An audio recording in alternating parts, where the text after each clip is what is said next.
Yang pertama, saya Zahra Dania Isna. Selanjutnya, Andre Cipto.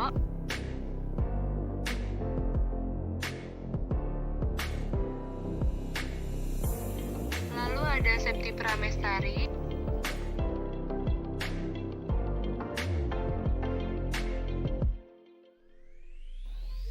Dan yang terakhir yaitu ada Adisti Putri.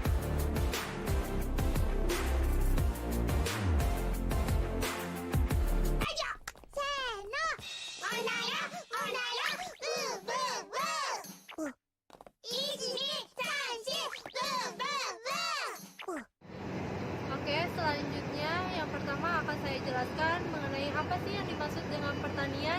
Pertanian adalah kegiatan pemanfaatan sumber daya hayati yang dilakukan manusia untuk menghasilkan bahan pangan, bahan baku industri atau sumber energi, serta untuk mengelola lingkungan hidupnya.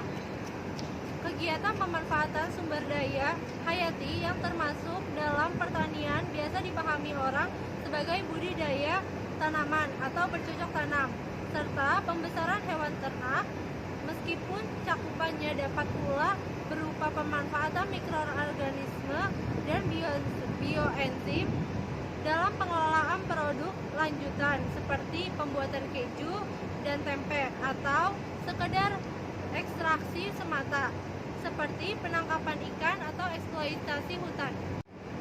Selanjutnya yaitu ruang lingkup pertanian. Negara Indonesia merupakan negara yang dikenal sejak dahulu yaitu sebagai negara agraris. Negara agraris merupakan negara yang bertumpu pada sektor pertanian. Hal itu dikarenakan hasil pertanian dan perkebunan dikenal sangat melimpah di negara ini, hingga bisa diekspor ke beberapa negara. Sehingga hal itu bisa meningkatkan ekspor dan pendapatan ekonomi negara Indonesia dan menjadi penopang hidup masyarakat di Indonesia, khususnya para petani.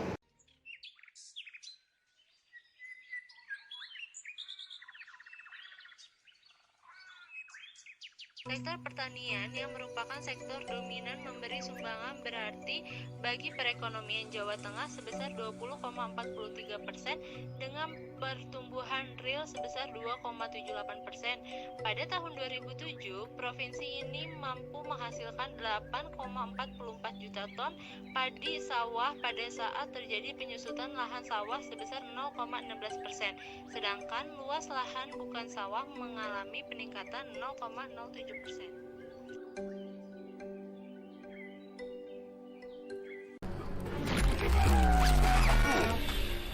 Oke, selanjutnya saya akan menjelaskan subsektor tanaman pangan.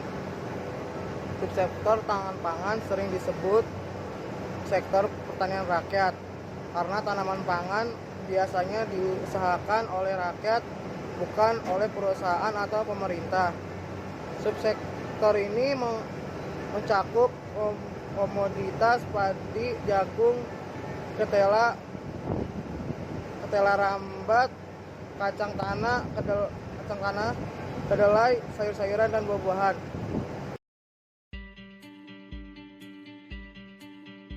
Tanaman pangan memegang peran penting sebagai pemasok kebutuhan konsumsi penduduk dan di Indonesia berkependudukan strategis memelihara kestabilan ekonomi nasional. Bahan pangan terutama beras sebagai bahan makanan pokok masih menjadi komoditas kunci dalam mempengaruhi kestabilan harga-harga umum. Kenaikan harga beras dapat memicu kenaikan harga barang lain. Pada tahun 1990 sampai 1994, tanaman padi dan palawija berproduksi tidak begitu menggembirakan. Komoditas yang cukup menjanjikan adalah jenis tanaman hortikultura, buah-buahan, dan sayur-sayuran. Berikut ada beberapa masalah dalam produksi palawija. Yang pertama yaitu 1. Rendahnya tingkatan penggunaan lahan. 2. Rendahnya produktivitas lahan. 3. Benih atau bibit masih bersifat lokal. Yang keempat, pengelolaan yang masih tradisional. 5. Tingginya tingkatan susunan pasca panen. Oke, selanjutnya saya akan menjelaskan subsektor perkebunan. Subsektor perkebunan dibedakan atas dua bagian, yaitu satu perkebunan rakyat dan perkebunan besar. Perkebunan rakyat adalah perkebunan yang diusahakan sendiri oleh rakyat, biasanya dikelola dalam skala kekecilan dan dengan teknologi yang sederhana. Hasil perkebunan rakyat antara lain karet, kopra, teh, kopi, cengkeh, kapuk, kapas, coklat, dan berbagai rempah-rempah.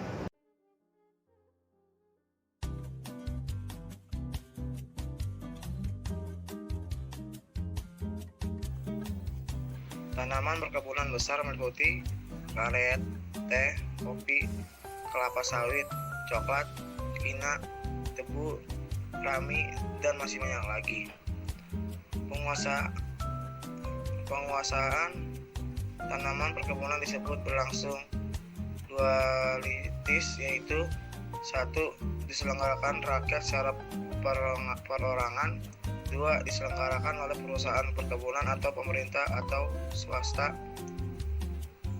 Pola pengembangan pembangunan perkebunan: satu, pola perusahaan inti rakyat atau singkat PIR. Kedua, pola unit pelayanan pengembangan atau UPP. Tiga, pola swadaya. Empat, pola pengusahaan perkebunan besar.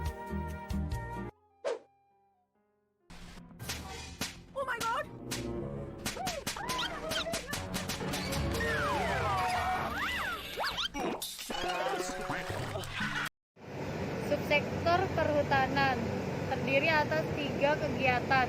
1. Penebangan kayu. 2. Pengambilan hasil hutan lain. 3. Perburuan. Kegiatan penebangan kayu menghasilkan kayu-kayu, gelondongan, kayu bakar, arang, dan bambu. Hasil hutan antara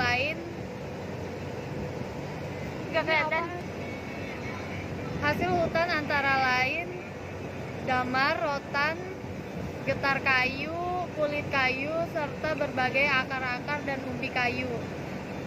Kegiatan pemburuan menghasilkan binatang liar seperti rusa, penyu, ular, buaya, dan termasuk juga madu.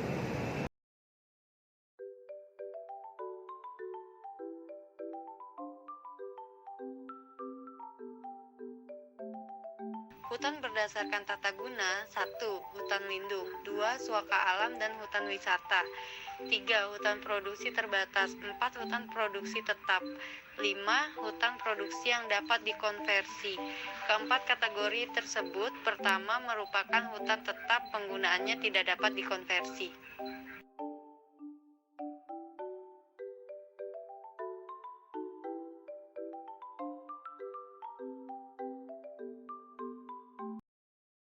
Subsektor peternakan mencakup kegiatan berternak itu sendiri dan pengusaha hasil-hasilnya.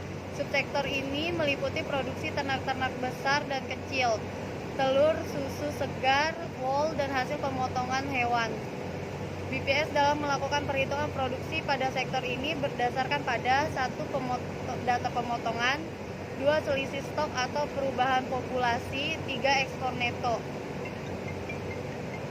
Peternakan diusahakan oleh 90% oleh rakyat, sisanya dijalankan perusahaan-perusahaan.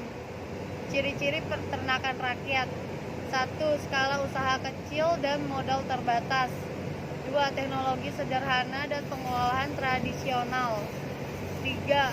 Padat rakyat dan berbasis keluarga serumah. 4. Produktivitas dan mutu produk serta rendah tidak baku.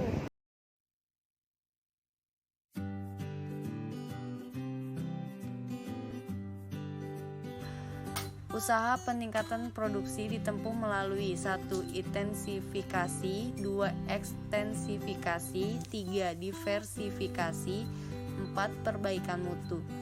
Secara umum, keberhasilan pembangunan ini dapat dilihat dari 1. Meningkatnya populasi dan produksi ternak serta hasil-hasil ternak. 2. Pemenuhan gizi hewani yang semakin baik bagi masyarakat. ketiga, bertambahnya kontribusi pendapatan subsektor peternakan dalam pendapatan sektor pertanian.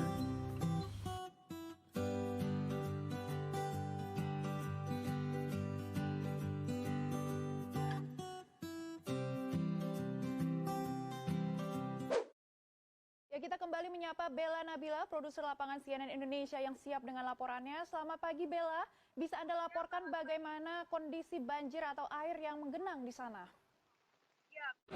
Ya, kami dari warga Narogong ingin bilang ke pemerintah untuk minta bantuan karena banjir sudah ada orang dewasa. Leher orang dewasa. Ya, Jadi kita kepada pemerintah.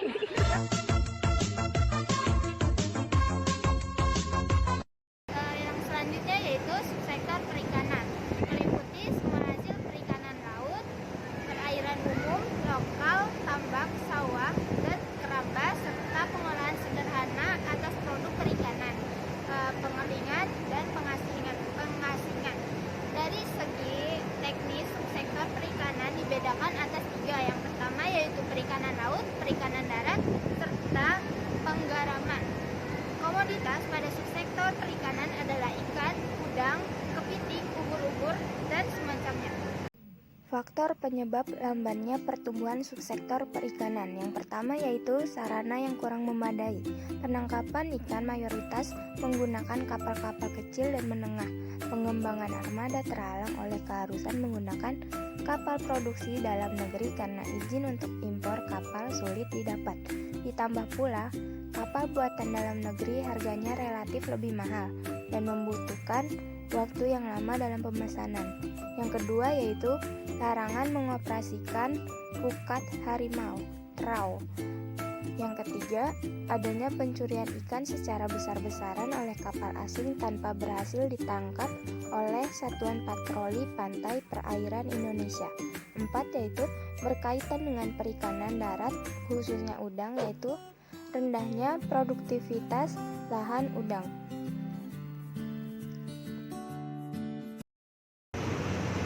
Kesimpulannya yaitu sebenarnya jika kita sama-sama mendalami mengenai sektor-sektor pertanian, tidak hanya mencakup mengenai perkembangan sektor pertanian di Indonesia. Sektor pertanian dapat mencakup luar negeri seperti mengenai kegiatan ekspor-impor yang dilakukan dari hasil pertanian Indonesia. Tetapi di sini kita mempelajari bagaimana perkembangan sektor-sektor di Indonesia, juga betapa pentingnya pertanian bagi negara dan masyarakat Indonesia. Maka dapat disimpulkan bahwa mengenai apa itu pertanian, pertanian adalah kegiatan yang dilakukan untuk menghasil sumber daya hayati, baik pangan atau non-pangan, tumbuhan atau hewan yang digunakan untuk memenuhi kebutuhan manusia. Perkembangan pertanian Indonesia sudah sangat stabil karena Indonesia menghasilkan banyak pangan sehingga dapat melakukan ekspor dengan baik. Baik, sekian dari kelompok kami. Kurang lebihnya mohon maaf. Wassalamualaikum warahmatullahi wabarakatuh. 안녕히 계세요, 여러분. 전 이 세상의 모든 굴레와 속박을 벗어던지고 제 행복을 찾아 떠납니다. 여러분도